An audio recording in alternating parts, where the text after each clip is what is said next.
So it's time to see what lies in store for us on the final floor of the Clancy estate.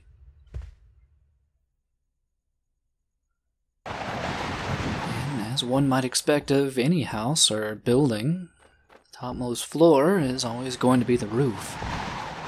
Though the roof in this case is a very dangerous place to be. As the winds buffet us around, it's good to maybe get a sense of our bearings by taking a quick look at the map and seeing, well, there isn't too much to the roof here. It's not a terribly large area to explore, and we can see the hatch that we came in through that's now close to us. And I guess that leaves the possibility that on the opposing side of the roof might be a similar passageway back into the house. We do want to be especially careful, though. Hard to see by the windsock in the distance there that the wind is quite powerful and it does have the possibility of blowing us off the edge and killing us if we're not careful. But we can catch a little bit of a breather behind the chimney here. We can wait for the wind to die down to continue pushing on forward. Now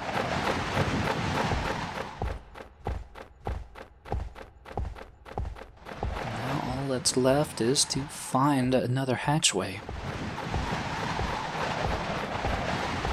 The draw distance does make this a little bit difficult to do. Don't have too much area to cover.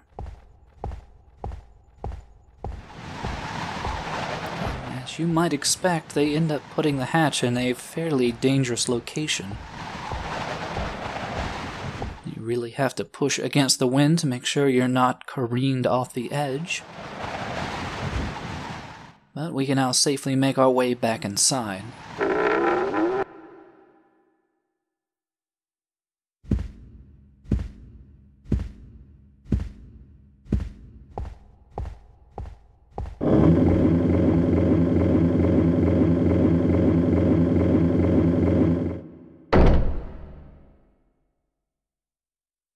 Though we are barred from returning back to the roof and we are shrouded in darkness, there are a couple of reasons why this area isn't especially dangerous.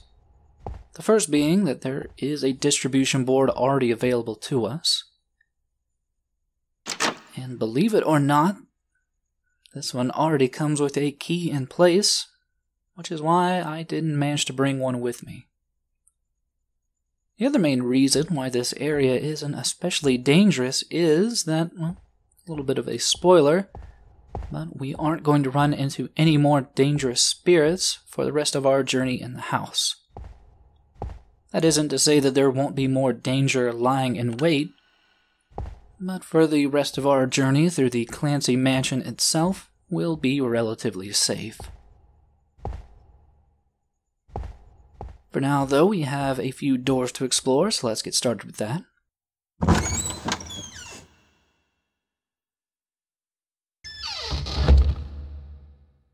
Now, I chose to start with the conversation room first, as it's not really progression, but it does have a few points of interest if you go out of your way to look, such as these lovely portraits here on the wall.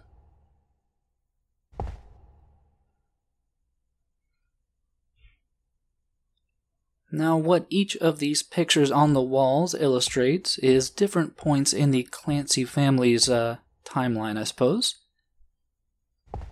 And it really reminds me of, I think, one of the VIP bedrooms from the first game on the Orpheus. Now, we saw something of a chronology for the Rockwell family throughout history. Shows that, for the most part, they might have looked like a regular, everyday, affluent family, though we know now that they have a much darker secret that has slowly whittled them down over time.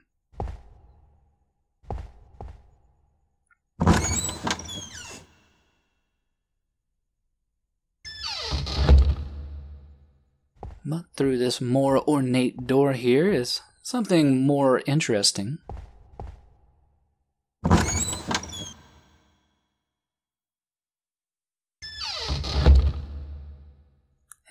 one of the more lovely rooms of the Clancy estate.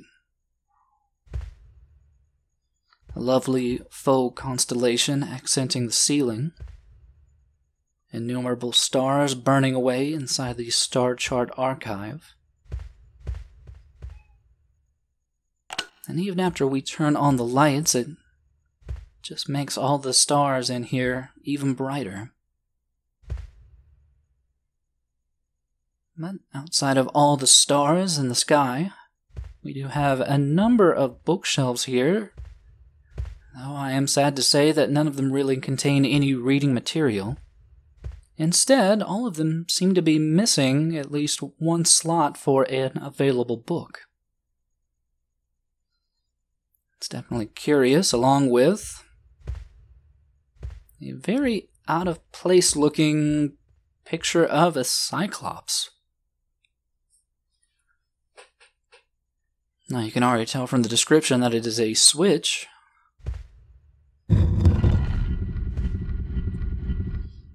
Which seems to slightly adjust the position of one of the bookshelves. Or a row of bookshelves, I should say. And we can see further rows stretching along the back of the archive, along with some very peculiar decorations on the backs of the bookshelves themselves. As we get closer, we can tell that each one of these images that are not eyes are in actuality symbols of the astrology. Now, the fact that each one of the shelves is missing a book and that there are all of these symbols is going to be part of a larger puzzle. Along with the fact that we are able to adjust not only the first row of bookshelves, but also the second and third rows as well.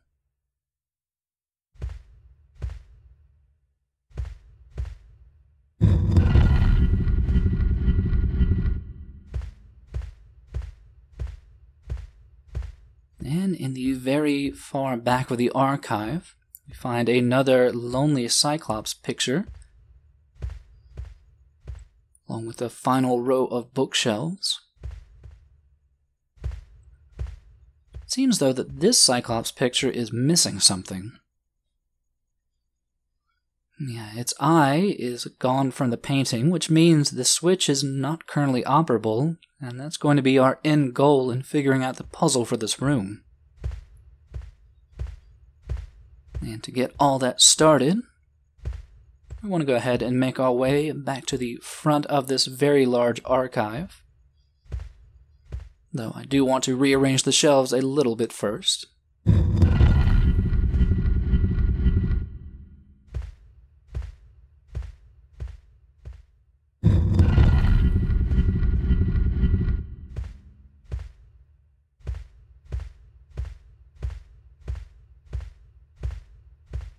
But to really start the puzzle requires something in the adjoining rooms here.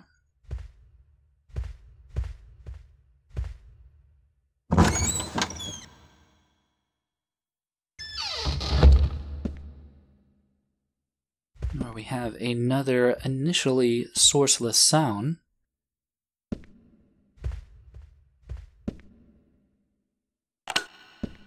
That reveals another ghost patiently awaiting our assistance.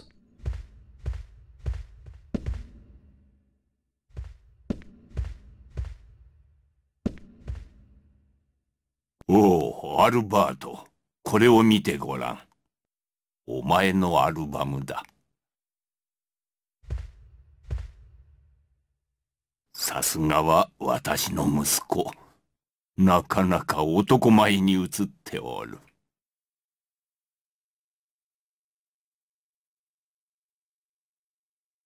さて、アルバート。このアルバムを蟹座の本棚にしまっておいで。カニの絵が描いてある本棚だ。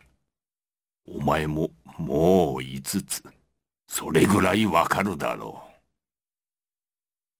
う。将来、このクランシー家の主となる者らしく、きちんと役目を果たし戻っておいで。それと、書庫の奥の部屋には入ってはいかん。あそこは代々看守となった者が使ってきた部屋だ。アルバートにはまだ早い。So here we meet Edgar Clancy, the patron of the Clancy family line. He has given us a fairly simple task to do, where we just have to return this book to the bookshelf that he states we should.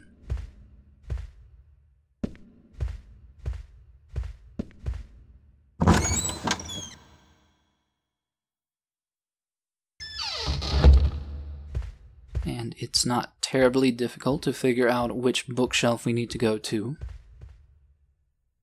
We've already seen which one has cancer on the back.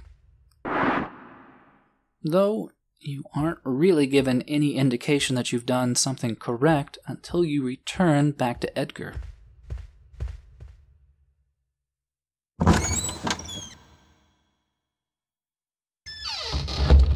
Because once you do, you see that we now have a new book waiting for us.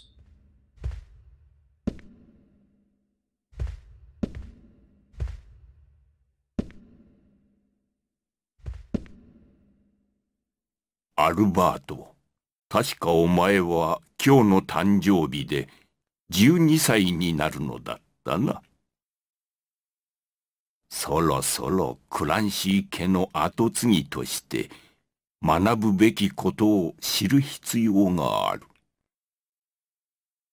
これに目を通しておきなさい。クランシー家の主となる者には必要な本だ。読み終えたら、お牛座の棚に戻してからここに来るんだ。話がある。それと、書庫の奥の部屋には入らないように。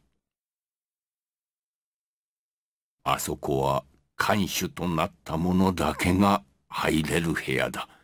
お前にはまだ早い。So this time we need to return the book to the Taurus bookshelf. Though before we do that, this book has something of a little bit of information that we can glean regarding the backstory of the Clancy family. And while the first book really didn't have anything for us, this will illustrate that, well, the Clancys came from British nobility, and they were always kind of an affluent family, but after they moved to the America, they somehow stumbled across prehistoric ruins that they've been curating and investigating for, I guess, centuries.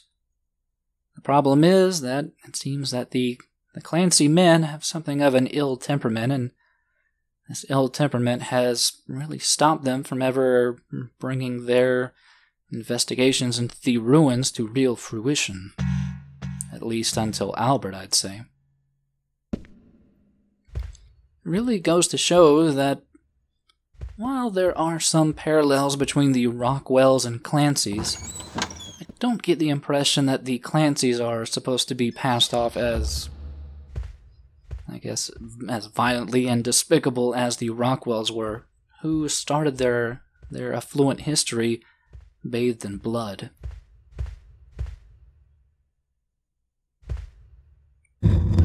Still, as of right now, we have yet to see the Taurus symbol on any of the backs of the bookcases. And to figure out where it is takes a little bit of finagling with the bookshelves.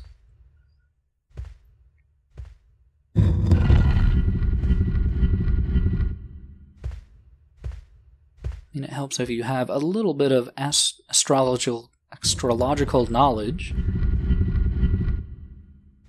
But it's also just a simple matter of moving some of the bookshelves to finally find Taurus.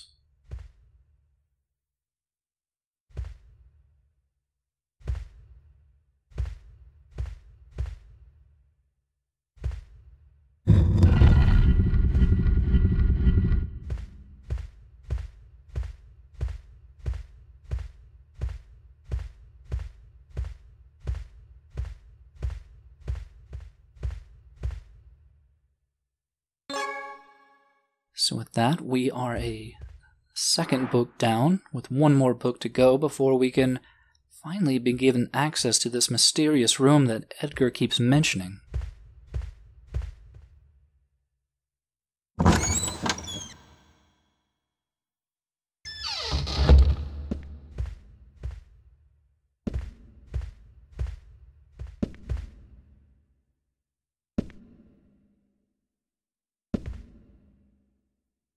アルバートよ。お前は明日の誕生日より責任あるクランシー家の主となる。主となる者には代々果たすべき責務が一つある。これは一族が遺跡について続けてきた研究をまとめたものだ。我がクランシー家は代々遺跡の研究を行ってきた。お前も例外ではない。熟読してから棚に戻すように。よいな。そうしたら奥の部屋へ案内するとしよ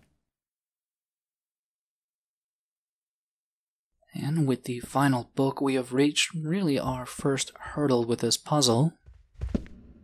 Appears that Edgar thinks that Albert should be old enough to figure out where this book goes on his own. And while it seems that we haven't really been given any clues, there are a few clues that we can figure out inside the excavation report itself.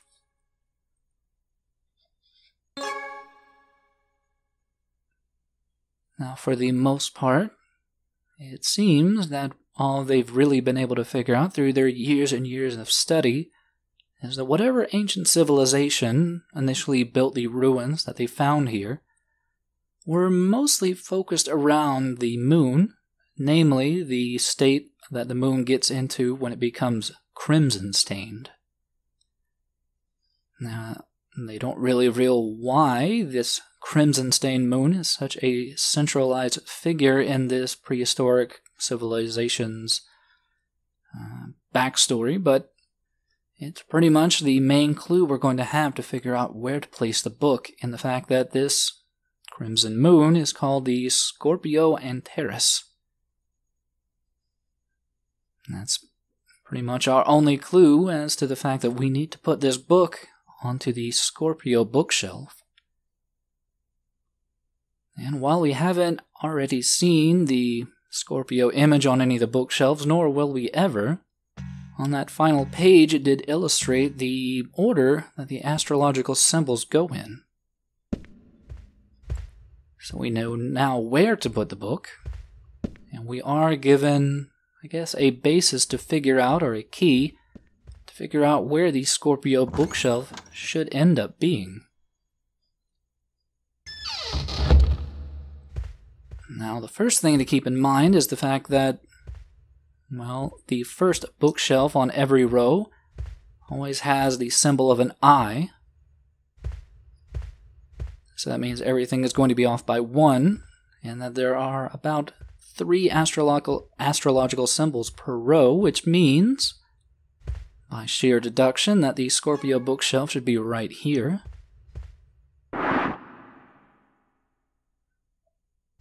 That means that we have finally solved Edgar's problem, and should now gain access to that final room behind the archives.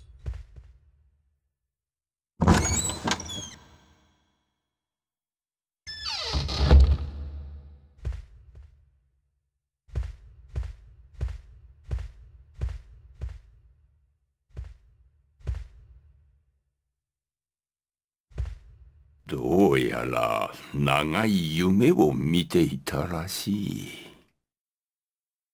アルバート。あいつの行いはもはや許されることではない。クランシー家の主として自分の過ちの責任を取らねばならん。アルバートは書庫の奥にいるはずだ。これを持って行きたまえ。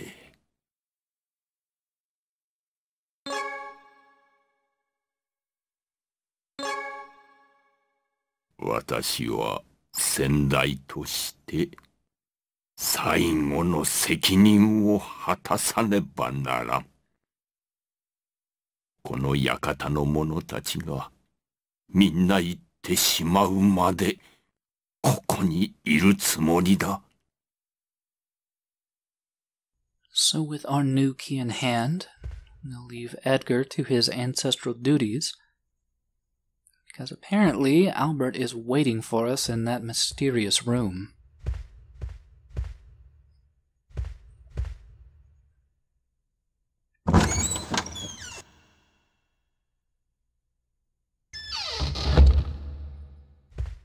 And we can now replace the Cyclops' poor missing eye. And what this final switch does is it moves the very back bookshelf. Now, why this is so important isn't immediately obvious, and that's because I never really went out of my way to try to take a little peek at the very back corner here of the room. Because if I would have, I would have seen the very, very edge of the set of double doors here that was previously hidden by that final bookcase.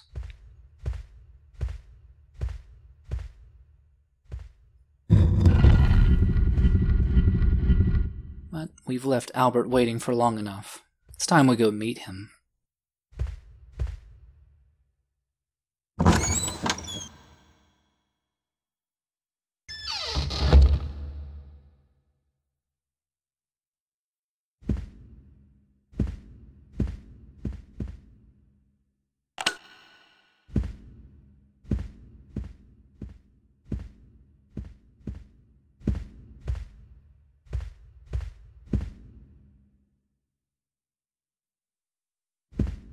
よくここまで来られたものだ。言ったはずだな。私には彼女が、ジェシカの双子である彼女が必要だと。何もかも遅い。私はもうここまで来て戻るわけにはいかないのだ。もうそろそろ時が来る。それまでおとなしくしていてほしかったのだが。仕方あるまい。ここで君の探索は終わりだ。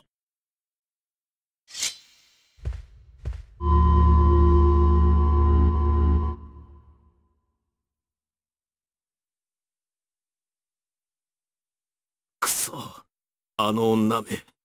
一体いつまで待てばいいと言うんだ。ジェシカ。もう時間がない。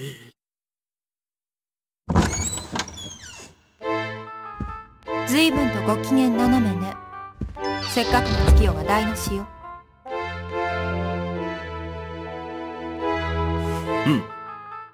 やっと現れたな。一体いつまで待てばいいんだ。ジェシカはもう長くない。必要なものは2つよ。あなたはその1つを手に入れただけ。見なさい、月よ。あの月が赤く染まる。それが儀式の合図。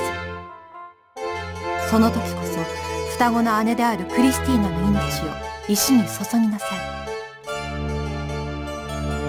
機会は一度だけ。だけどそう先のことではないわ。一体それはいつだ。もうこれ以上待ってなどいられるか。安心して。ジェシカさんはあの棺の中よ。しばらくは持つわ。開けるときはこれを使いなさい。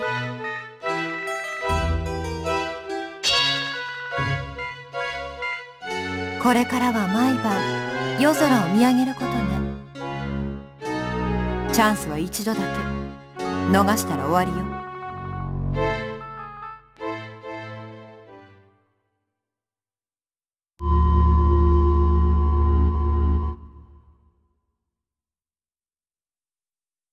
So as we get the last bits of Albert and the redheaded woman's backstory, you might be wondering why Albert decided to leave so promptly when we were at his mercy. And that's because with this Crimson Moon, he's finally been given the last key to the ritual. Still, we have a key of our own, and while we are shortly running out of time, well, I think there's really nothing else left to do but to wrap up what we need to do in the mansion, the first of those being freeing Christina from that glass coffin.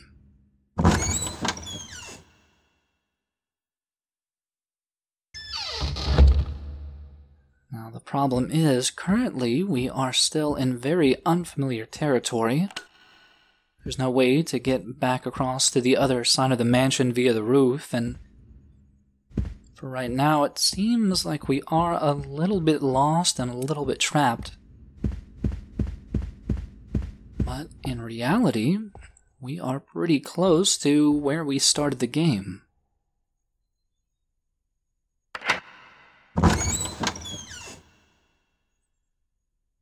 Because through this locked door, we find ourselves back in the recreational area of the West Wing. And that means we should be able to get back right where we need to be, but first things first.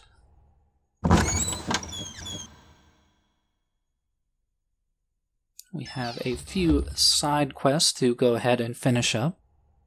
The first of them being the hide-and-go-seek playing children.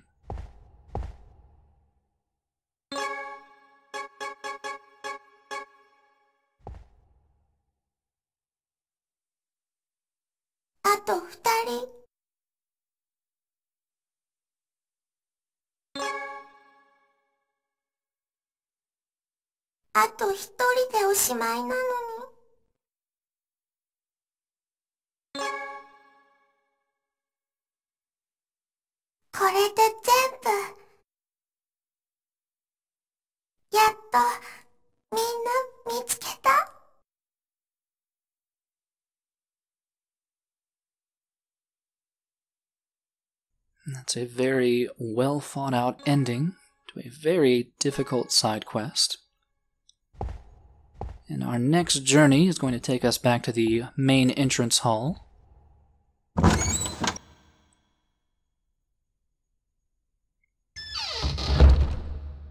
Where our deceased friend Brian? Well, we've got some very good news for him.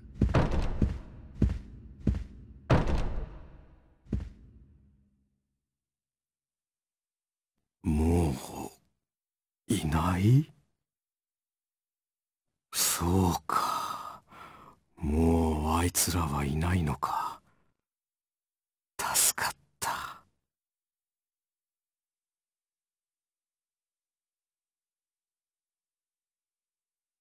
But with those two souls safely brought to the afterlife, it's now time we make the long trek back to that faraway room where Christina and her crystal coffin are locked away.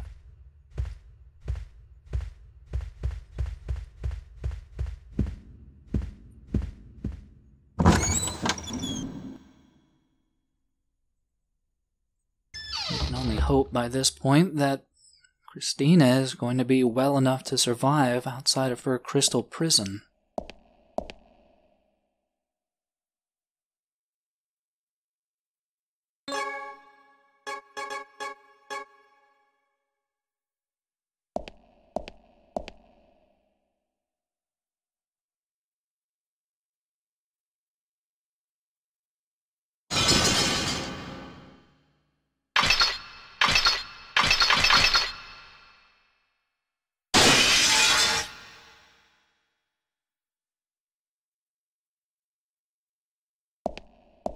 Might be that we're just a little bit too late.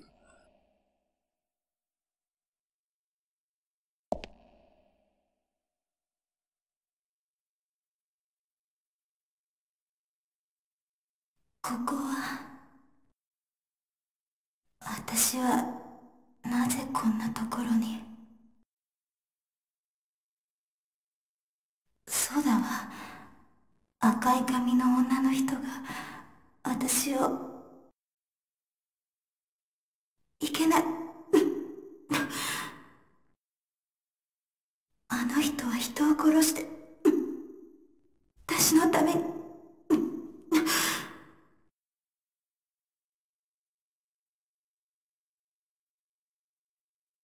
もう一つの魂、湖、時計台に閉じ込めたと。もうやめて。こんなのは嫌よ。早くあの人を止めないと。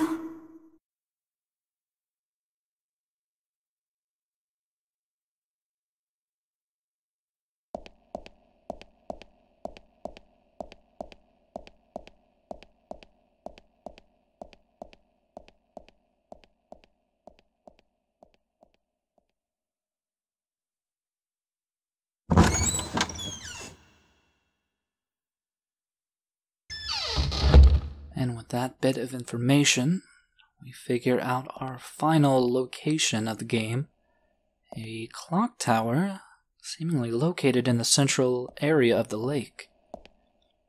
Before we head out there, though, there are a few spots we want to visit first. You might recall that the matron of the Clancy family was just laying in wait to be released whenever, well, her daughter woke up. ジェシカが。そう。これでアルバートも目を覚ますわ。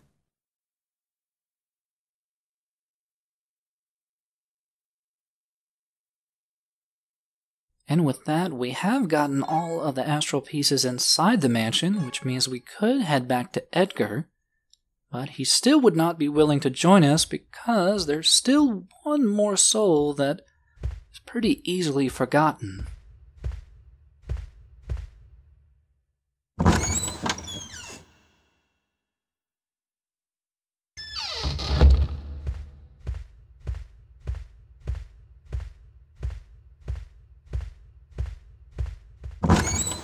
And that was all the way back out of the ruins here. Gave this old fisherman his fishing rod.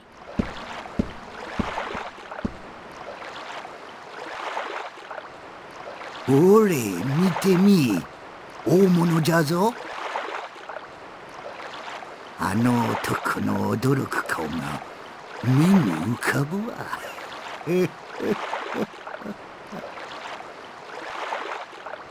And while I wish I could say I was certain of when he finally finds his big one, I am really not totally for certain.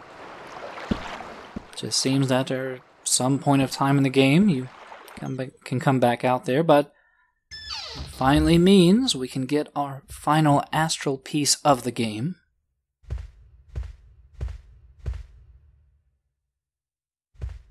Nagaki Clancy家の歴史はここに終わりを告げた。私ももう行くとしよう。And with all of the astral pieces secure, that means that we can now get the best ending available to us in the game. Which means first, we need to head and make our final visit back to the cathedral.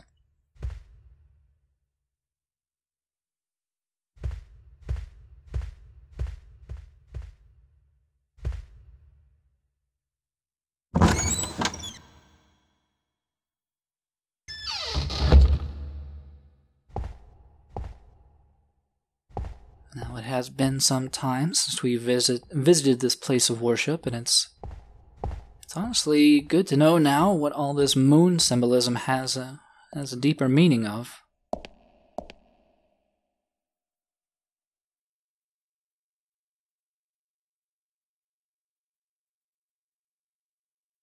And that also means that we have now unlocked the rest of the items that we can get inside of the cabinet here, though I'm going to leave the record and the shoes for a bonus video.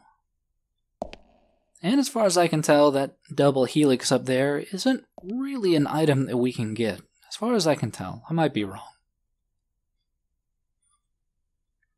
But in addition to turning in all those astral pieces and getting a nice reward, there is still the question of that stained glass.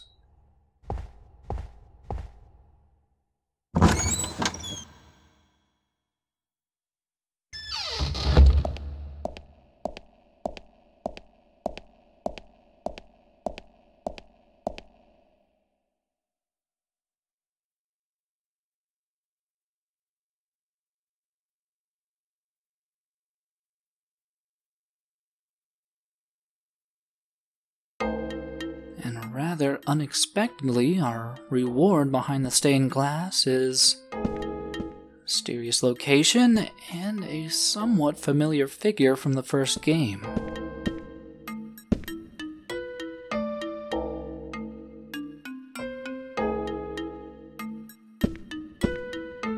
久しぶりだ。君のような人に出会うのはいつ以来だろう。遠い昔から私はさまざまな人に出会ってきた。その中で時折君のような人物が現れる。君たちは私から見ればとても変わっている。そう、実に面白いよ。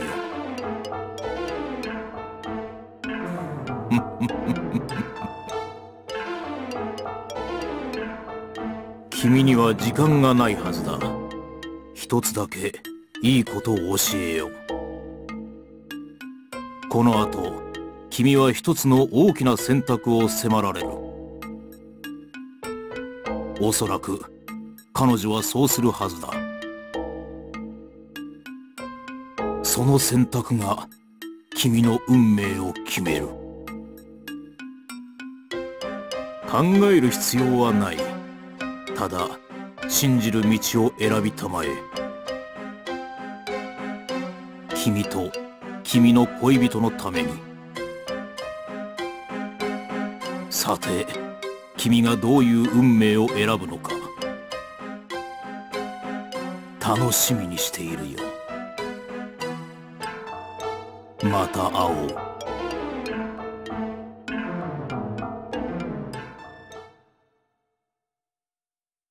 And with that, the devilish medium from the first game gives us a little hint about our future fate.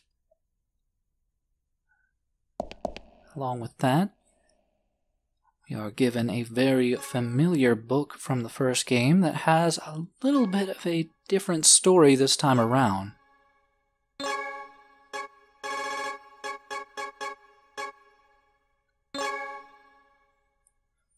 This time, the story involves a set of ill sisters who, upon suffering from some terminal disease, well, one of them was given an option to gain immortality by sacrificing the other sister to the red stone.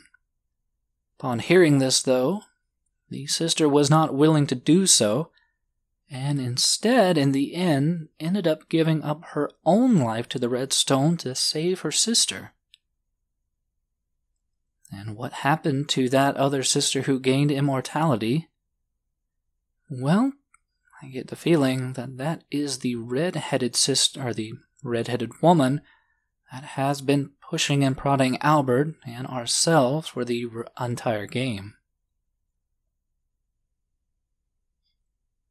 And in addition to all of that, it's probably a little bit hard to tell, but the image on the stained glass was of two female figures with, I guess, what could be considered a very demonic figure in the center.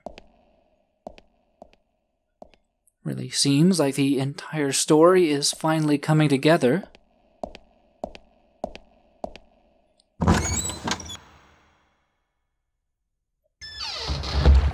Really works out for the best for us, because next time around is going to be the finale as we head to the final location in the game, the aforementioned clock tower in the center of the lake. See you then.